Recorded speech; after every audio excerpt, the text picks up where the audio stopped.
କାଳଜୟୀ ବ୍ୟଙ୍ଗକାର ଫତୁରାନନ୍ଦ ଭାବେ ପରିଚିତ ଶ୍ରୀରାମଚନ୍ଦ୍ର ମିଶ୍ରଙ୍କର ଲେଖନୀ ମୁନରୁ ଗଳ୍ପଟିଏ। ଗଳ୍ପଟିର ନାଁ ହେଲା ପାଗଡ଼ ପତ୍ରିକା ସମବାୟ ସମିତି। ପତ୍ରିକା ଏଜେଣ୍ଟମାନଙ୍କ ଉପରେ ଚିରେଇତା ମାସିକ ପତ୍ରିକାର ସମ୍ପାଦକ ଶ୍ରୀଯୁକ୍ତ ହାଡ଼ି ପଣ୍ଡା ରାଗିଯାଇ ରକ୍ତ ଚାଉଳ ଚୋବାଇବାକୁ ଲାଗିଲେ। ଏଜେଣ୍ଟ ଖାତାର ବାକି ପଡ଼ିଥିବା ଟଙ୍କାର ହିସାବ କିତାବ ଦେଖି ତାଙ୍କର ପିଳେଇ ପାଣି ହୋଇଗଲାଣି। ବାରମ୍ବାର ଚିଠି ଦେବା ସତ୍ତ୍ୱେ ଉତ୍ତର ମିଳୁନଥାଏ। ଖୁବ୍ କଟାଳ କଲେ ଯାହା ଉପରେ 200 ଟଙ୍କା ବାକି ଥାଏ ସେ ଖୁବ୍ ବଦାନ୍ୟତା ଦେଖାଇ 5 ଟଙ୍କା ପଠାଇଥାଏ। ତାପରେ 2-3 ମାସ ଯାଏ ଘୁଙ୍ଗୁଡ଼ି ନିଦ। କେହି ଏଜେଣ୍ଟ ଅତି ବେଶୀ ତାଗଦା କଲେ ଲେଖି ପଠାନ୍ତି, ଆଜ୍ଞା ମୋ ଘରେ ଚୋର ପଶି କଳାକନା ବୁଲେଇ ଦେଇ ଯାଇଛନ୍ତି, ମୋ ଅଣ୍ଟା ଟିକେ ସଳଖି ହୋଇଯାଉ, କଡ଼ା କ୍ରାନ୍ତି କରି ଆପଣଙ୍କ ଟଙ୍କା ଶୁଝିଦେବି। ଏହିପରି କୋଉ ଏଜେଣ୍ଟ ଘର ବନ୍ୟାରେ ଭାସିଯାଏ, କାହାର ଘର ବାତ୍ୟାରେ ଉଡ଼ିଯାଏ, ବହୁ ଆଗରୁ ଦେହତ୍ୟାଗ କରିଥିବା କାହାରି ବାପା ମା ମାନେ ପୁଣି ଥରେ ମର୍ତ୍ତ୍ୟଧାମକୁ ଆସି ମରିଯାଆନ୍ତି। ଏହିସବୁ କାରଣରୁ ସେଇମାନେ ସମ୍ପାଦକଙ୍କୁ ଏମିତି ଛଟପଟ ନ ହୋଇ ସବରାତ କରିବା ପାଇଁ ନିର୍ଦ୍ଦେଶ ଦିଅନ୍ତି। କେତେ ଜଣଙ୍କର ବୋଧହୁଏ ଅସ୍ଥାୟୀ ମୃତ୍ୟୁ ହୁଏ ନା କ'ଣ, ଯେତେ ହୋହା କଲେ ବି ଓକିଲ ନୋଟିସର ଭୟ ଦେଖାଇଲେ ବି ସେମାନଙ୍କର କିଛି ପ୍ରତିକ୍ରିୟା ଆସେ ନାହିଁ। ସମ୍ପାଦକଙ୍କର ଏଣେ ପତ୍ରିକା ପଠାଇବା ବନ୍ଦ କରିଦେବାକୁ ମନ ବଳୁ ନଥାଏ, କାଳେ ପରେ ଏଜେଣ୍ଟ ଟଙ୍କା ପଠାଇଦେବ, ତେଣେ ପଇସା ଆଦାୟ କରିବାକୁ କୋର୍ଟର ଆଶ୍ରୟ ନେବାକୁ ବି ସାହସ ହେଉନଥାଏ। ସମସ୍ତଙ୍କ ଉପରେ ନାଲିସ କରିବା କିଛି ଅଳ୍ପକର କଥା ନୁହେଁ। ଏମିତି କୁନ୍ଥୁ କୁନ୍ଥୁ ଭିତରେ ବାକିଆ ଟଙ୍କା ଯେତେବେଳେ 3 ସଂଖ୍ୟା ଧରେ ସେତେବେଳେ ବାଧ୍ୟ ହୋଇ ପତ୍ରିକା ପଠାଇବା ବନ୍ଦ କରି ଅନ୍ୟ ଏଜେଣ୍ଟ ଲୋଡ଼ନ୍ତି। ଏବେ କ'ଣ କରିବେ କିଛି ଠିକ୍ ନ ପାରି ରାମ୍ପୁଡ଼ି ବିଦାରି ହେବାକୁ ଲାଗିଲେ। ଅନ୍ୟ ପତ୍ରିକାମାନଙ୍କର ଅବସ୍ଥା ଏହିପରି ନା ଏକା ତାଙ୍କରି ହାଲତ ଏହିପରି, ତାହା ଜାଣିବା ଲାଗି ସେ ଅନ୍ୟ ସମ୍ପାଦକମାନଙ୍କଠାରୁ ଖବର ସଂଗ୍ରହ କଲେ। ବିଶେଷ କରି କ୍ୟାପିଟାଲର ଏଜେଣ୍ଟ ବିଷୟରେ ଅନୁସନ୍ଧାନ କଲେ, କାରଣ ସେହି ଏଜେଣ୍ଟଟି ଏକ ଗୁରୁତ୍ୱପୂର୍ଣ୍ଣ ସ୍ଥାନରେ ଥିଲା ଓ ଓଡ଼ିଶାର ପ୍ରାୟ ସବୁ ପତ୍ରିକା ରଖି ବେଶ୍ ଭଲରେ କଟେଇ ପାରୁଥିଲା। ଖବର ସଂଗ୍ରହ କରିବାରୁ ଗୁଣ୍ଠୁଣି ହାତୀର ସମ୍ପାଦକ ସାଫ୍ ସାଫ୍ ଶୁଣାଇଦେଲେ ଯେ ତାଙ୍କ କଥା ନିଆରା। ଖୋଦ୍ କ୍ୟାପିଟାଲ ଏଜେଣ୍ଟ ତାଙ୍କ ଘରକୁ ଆସି ମୁଣ୍ଡିଆ ମାରି ଆଗତୁରା ଟଙ୍କା ଥୋଇ ଗୁଣ୍ଠୁଣି ହାତୀ ନିଏ। ଅନ୍ୟ ଏଜେଣ୍ଟମାନେ ବି ଅଗ୍ରିମ ଟଙ୍କା ପଠାଇଲେ ତାଙ୍କ ପାଖକୁ ପତ୍ରିକା ପଠାଯାଏ। ଏଣୁ ତାଙ୍କର ଗୋଟେ ବି ପଇସା ବୁଡ଼େ ନାହିଁ।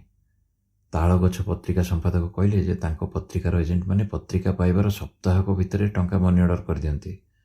ଥରେ କ୍ୟାପିଟାଲ ଏଜେଣ୍ଟ ଉପରେ 2ଟା ସଂଖ୍ୟାରେ ଦାମ ବାକି ପଡ଼ିଗଲା, ଟଙ୍କା 3 ଦିନ ମଧ୍ୟରେ ନ ପଠାଇଲେ ପତ୍ରିକା ବନ୍ଦ କରିଦିଆଯିବ ବୋଲି ଧମକ ଦେବାରୁ ସେ ପତ୍ର ପ୍ରାପ୍ତି ସାଙ୍ଗେ ସାଙ୍ଗେ ହଗାମୁତା ହୋଇ ସେ ଟଙ୍କା ସହ ତାଙ୍କ ପାଖକୁ ଧାଇଁ ଆସିଲା। ଟଙ୍କା ଗୋଡ଼ ତଳେ ଥୋଇଦେଇ ବିକଳରେ କାକୁତି ମିନତି ହେଲା। କହିଲା, ଆଜ୍ଞା ପତ୍ରିକା ବନ୍ଦ କରନ୍ତୁ ନାହିଁ, ମୋ ପିଲା କବିଲା ଭୋକରେ ଆଉଟୁ ପାଉଟୁ ହୋଇ ମରିଯିବେ। ତାଳଗଛ ମୋର ଏକମାତ୍ର ସାହା, ତାରି ଛାଇରେ ମୁଁ ଆଜି ଯାଏ ଆରାମରେ ରହି ଆସିଲି। ଆଜି ମୋ ବେକରେ ଛୁରୀ ଦିଅନ୍ତୁ ନାହିଁ, କାନ ମୁଡ଼ି ହେଉଛି, ଆଉ ଏ ଭୁଲ କେବେ କରିବିନି। ଆଡ଼କୁ ପହିଲାରୁ ପହିଲା ଟଙ୍କା ପଠାଇଦେବି। ଏତେ କାକୁତି ମିନତି ହେବାରୁ ତାଙ୍କର ଦୟା ହେଲା ଏବଂ ପୂର୍ବପରି ତାଳଗଛ ପଠାଉଛନ୍ତି। କେବଳ ଏଇ 2 ଜଣ ସମ୍ପାଦକ ନୁହନ୍ତି, ନେଉଳ, ବିଲୁଆ, ଚୁଚୁନ୍ଦ୍ରା, ମୃଦଙ୍ଗ ଆଦି ପତ୍ରିକାର ସମ୍ପାଦକମାନଙ୍କ ମୁହଁରେ ବି ସେଇ ଗୋଟିଏ କଥା। ତାଙ୍କ ପତ୍ରିକାର ଗୋଟେ ହେଲେ ପଇସା ଏଜେଣ୍ଟମାନେ ଖାଇପାରନ୍ତି ନାହିଁ। ସମସ୍ତେ ଡାକରେ ହେଉ ବା ନିଜ ନିଜ ହାତରେ ହେଉ ପଇସା ଦେଇ ହିସାବ ଚୁକ୍ତ କରିଦିଅନ୍ତି। ଚିରେଇତା ସମ୍ପାଦକ ସବୁ ଶୁଣି ଠିକ୍ କଲେ ଯେ ତାଙ୍କରି ହିଁ ଏକ ଶନି ସପ୍ତାହ ଆଉ ସମସ୍ତଙ୍କର ପଞ୍ଚମ ବୃହସ୍ପତି ହୋଇଛି। ତାହା ନହେଲେ ସମସ୍ତେ ଗୋଟେ ପାଖରେ ତ ସେ ଠିକ୍ ଆର ପାଖରେ କାହିଁକି? ସମସ୍ତଙ୍କ ସୌଭାଗ୍ୟ ତାଙ୍କ ଆଖି ଆଗରେ ଝଲସି ଉଠିଲା। ନିଜ ଭାଗ୍ୟକୁ ଦିନ ରାତି ଧିକ୍କାରିବାକୁ ଲାଗିଲେ। ପୁଣି ମନେ ମନେ ନିଜକୁ ସାନ୍ତ୍ୱନା ଦେବାକୁ ଲାଗିଲେ, ମୁଁ ନିଶ୍ଚୟ ପୂର୍ବଜନ୍ମରେ ଏଜେଣ୍ଟଟିଏ ଥିଲି ବୋଧେ। ସମ୍ପାଦକମାନଙ୍କୁ ବୋଧେ ନିସ୍ତୁକ ପାଣି ପିଆଇଥିଲି, ସେମାନଙ୍କୁ କାଲୁବାଲୁ କରିଥିଲି, ଏବେ ତାରି ପ୍ରତିଫଳ ପାଉଛି। ପାପର ପ୍ରାୟଶ୍ଚିତ କରୁଛି।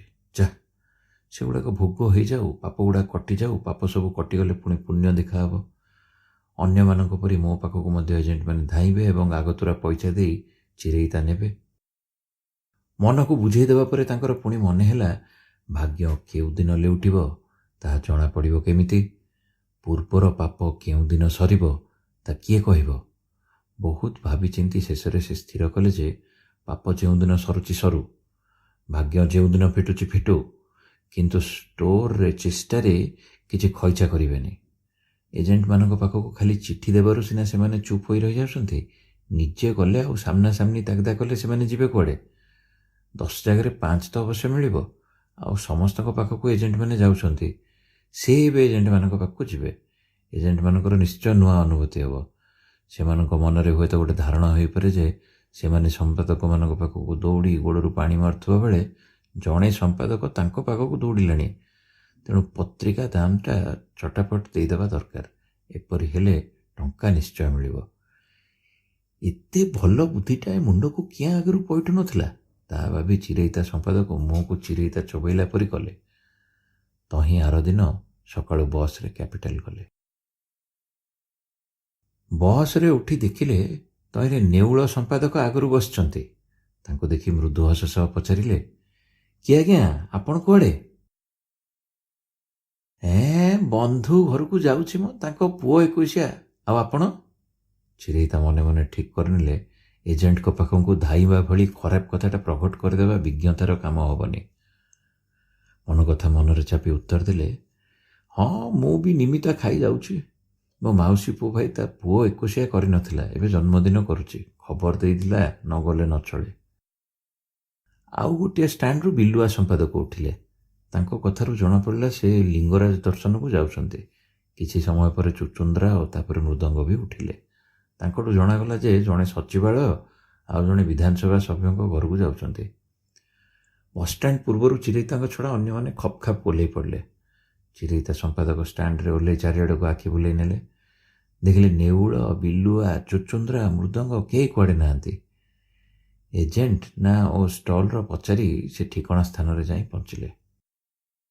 ଟିକେ ଦୂରରୁ ଦେଖିଲେ ଏଜେଣ୍ଟଟି ଜଣେ ଲୋକ ସାଙ୍ଗରେ କଳି କରୁଛି। ତାଙ୍କୁ ସବୁ ଶୁଭିଲା। କହୁଛି ଟଙ୍କା ଏଇ କ୍ଷଣି ନାହିଁ, ତୁଚ୍ଛାଟାରୁ ସକାଳଟାରୁ ବକର ବକର ହଉଛ। ଆରେ ପତ୍ରିକା ତ ସବୁ ବିକ୍ରି ହେଇଛି, ଟଙ୍କା ଗଲା କୁଆଡ଼େ? ଗଲା ତୁମରି ଭଳି ଆଉ ଜଣଙ୍କ ପେଟକୁ। ମୋ ପଇସା ଆଉ ଜଣଙ୍କ ପେଟରେ ପଡ଼ିବ? ଆଉ ମୁଁ ପେଟରେ କ'ଣ ଓଦା କନା ପକେଇବି?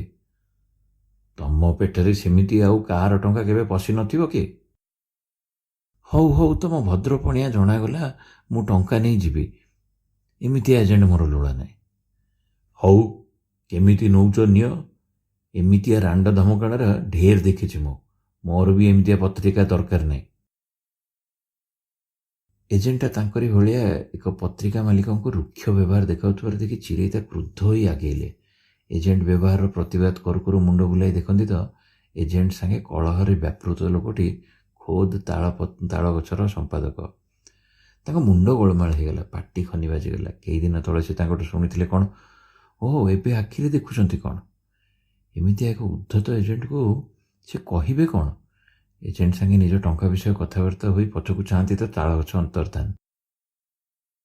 ଏଜେଣ୍ଟକୁ ଘରକୁ ଫେରିବାକୁ ଗାଡ଼ି ଭଡ଼ା ନାହିଁ ବୋଲି କହିବାରୁ ସେ ଦୟାକରି ଖଣ୍ଡିଏ 5 ଟଙ୍କିଆ ନୋଟ୍ ବଢ଼େଇ ଦେଲା। ବସ୍ଷ୍ଟାଣ୍ଡର ଟିକଟ ଘର ପାଖରେ ତାଳଗଛଙ୍କୁ ଖୋଜି ଖୋଜି ସେ ନିରାଶ ହେଲେ। ପୁଣି ପଦାକୁ ଯାଇ ସେ ଏଜେଣ୍ଟର ଦୋକାନ ଆଡ଼କୁ ଚାହିଁଲେ। ମନରେ ତାଙ୍କର ଆଶ୍ଚର୍ଯ୍ୟର ସୀମା ରହିଲା ନାହିଁ। ସେ ଦେଖିଲେ ପ୍ରାୟ 5-7 ମିନିଟ୍ ବ୍ୟବଧାନରେ ନେଉଳ, ବିଲୁଆ, ଚୁଚୁନ୍ଦ୍ରା ଓ ମୃଦଙ୍ଗ ସମସ୍ତେ ଜଣ ଜଣ ହୋଇ ଦୋକାନକୁ ଗଲେ ଆଉ ମୁହଁଟାକୁ ଅସନା ପଦାର୍ଥ ଶୁଙ୍ଘିଲା ଭଳି କରି ଫେରିଲେ। ନିଜକୁ ମିଶାଇ ସମସ୍ତେ ଯେ ଗୋଟିଏ ଗଛର ଚଢ଼େଇ, ତାହା ତାଙ୍କୁ ଆଉ ବୁଝିବାକୁ ବାକି ରହିଲା ନାହିଁ।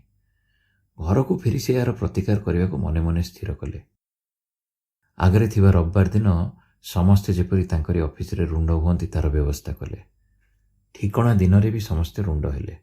ସମସ୍ତଙ୍କୁ ସମ୍ବୋଧନ କରି ସେ କହିଲେ, ଦେଖ, ଯାହା ହେବାର ହୋଇଗଲାଣି। ଆଉ ନିଜ ନିଜକୁ ଲୁଚେଇ ଲାଭ ନାହିଁ। ଆମେ ସମସ୍ତେ ପଦାରେ ପଡ଼ିଯାଇଛେ।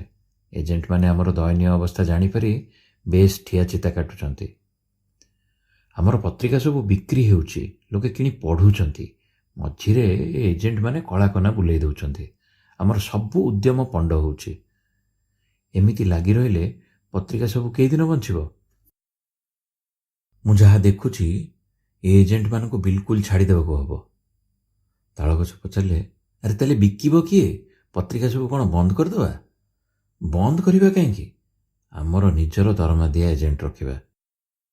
ଏତେ ଟଙ୍କା ଆସିବ କୁଆଡ଼ୁ ଯେ ସବୁ ଜାଗାରେ ଦରମା ଦେଇ ଏଜେଣ୍ଟ ବା ହକର ରଖିବା? ଏ ଅଗା ବଗା ଖଗା ତିନିଏ ଅଲଗା। ଏଇ ପାଠ ଆଉ ଚଳିବନି। ଚାଲ ସମସ୍ତେ ଏକଜୁଟ ହୋଇ ଗୋଟେ ଅନୁଷ୍ଠାନ ଗଢ଼ିବା। ପ୍ରତି ମାସରେ ଏଜେଣ୍ଟଙ୍କ ମୁହଁରେ ଯେତିକି ସୁହା ହେଉଛି ସମସ୍ତେ ସେତିକି କିମ୍ବା କିଛି ବେଶି ଚାନ୍ଦା ଦେଲେ ବଡ଼ ବଡ଼ ଥାନରେ ଏଜେଣ୍ଟ ରଖି ଦରମା ସବୁ ଦେବାକୁ ପଇସା ହୋଇଯିବ। ସମସ୍ତେ ଚାନ୍ଦା ଆଉ ପତ୍ରିକା ଅନୁଷ୍ଠାନକୁ ପଠାଇଦେବେ। ଅନୁଷ୍ଠାନ ଏଜେଣ୍ଟ ଓ ହକର ରଖି ପତ୍ରିକା ବିକ୍ରି କରାଇବ। ବିକ୍ରି ଧନ ଯାହାର ଯାହା ହୋଇଥିବ ତାକୁ ତାହା ଦେଇଦେବ। ଅନୁଷ୍ଠାନଟିକୁ ସମବାୟ ସମିତିରେ ପରିଣତ କରିଦେଲେ ଆହୁରି ଲାଭ। ଥିବା ନଥିବାକୁ ସମବାୟ ବ୍ୟାଙ୍କରୁ ଧାର ଉଧାର ବି ମିଳିବ। ଚାଲ 2 ବର୍ଷ ପରୀକ୍ଷା କରିବା, ଯଦି କିଛି ନ ହେବ ପରେ ଭାଙ୍ଗିଦେବା। କହିଛି ପରା, ମଇଁଷି ସିଂହ ଫଟା ଜୁଝିଲା ବେଳକୁ ଗୋଟା। ଆମେ ସମସ୍ତେ ଏକ ହେଲେ ଦୁନିଆ ତାଡ଼ିଦେବା। ଆଉ କ'ଣ କହୁଛ? ସମସ୍ତେ ଏଥିରେ ରାଜି ହେଲେ। ପ୍ରସ୍ତାବ ସାଙ୍ଗେ ସାଙ୍ଗେ କାର୍ଯ୍ୟକାରୀ ହୋଇଗଲା। ଚିରେଇତା ଅଫିସରେ ସମିତିର କାର୍ଯ୍ୟାଳୟ ଖୋଲାଗଲା। କ୍ୟାପିଟାଲକୁ ମିଶାଇ 5ଟା ବଡ଼ ବଡ଼ ପେଣ୍ଠ ଜାଗାରେ ଦରମା ଦିଆ ଏଜେଣ୍ଟ ରହିଲେ। କମିଶନ ଟିକେ ବଢ଼େଇ ଦେବାରୁ ହକରମାନେ ସେଇଠୁ ଆଗତୁରା ପଇସା ଦେଇ ପତ୍ରିକା ସବୁ ନେଲେ। ହକରମାନଙ୍କୁ ବି ଭାରି ସୁବିଧା ହେଲା। ଗୋଟାଏ ଜାଗାରୁ ସବୁ ପତ୍ରିକା ଯାକ ପାଇଲେ। ଦରମା ଦିଆ ଏଜେଣ୍ଟମାନଙ୍କୁ ନିର୍ଦ୍ଦିଷ୍ଟ ସଂଖ୍ୟାରୁ ବେଶି ଯେତେ ବିକିବେ ତହିଁରେ କିଛି କମିଶନ ଦିଆଯିବାର ବ୍ୟବସ୍ଥା ହେବାରୁ ସେମାନେ ବି ମନ ଲଗାଇ ବିକ୍ରି କରିବାରେ ଲାଗିପଡ଼ିଲେ।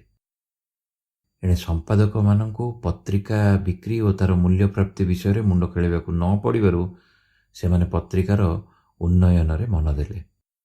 ସବୁ ପତ୍ରିକା ନିୟମିତ ବାହାରିଲା। ଗୋଟାଏ ବର୍ଷରେ ସବୁ ଓଲଟ ପାଲଟ ହୋଇଗଲା। ସମ୍ପାଦକମାନେ ପୁଡ଼ିଆ ଜମି ଯେଉଁ ଡାହା ମିଛ କହୁଥିଲେ ତାହା ସତରେ ପରିଣତ ହେଲା। ବାହାର ଏଜେଣ୍ଟମାନେ କୋଠ ଅନୁଷ୍ଠାନକୁ ଏକ ସମବାୟ ସମିତିରେ ପରିଣତ କରି ତା'ର ନାଁ ଦେଇଦେଲେ ପାଗଡ଼ ପତ୍ରିକା ସମବାୟ ସମିତି। ପାଗଡ଼ାଟା ଦୌଡ଼ିଠାରୁ ବେଶି ଟାଣ ଓ ବନ୍ଧନ ବିଲକୁଲ ଛିଣ୍ଡିବ ନାହିଁ ବୋଲି ଏହିପରି ନାମକରଣ କରାଗଲା। ସଭ୍ୟମାନଙ୍କର ମନକୁ ବି ପାଇଲା। ସମାପ୍ତ।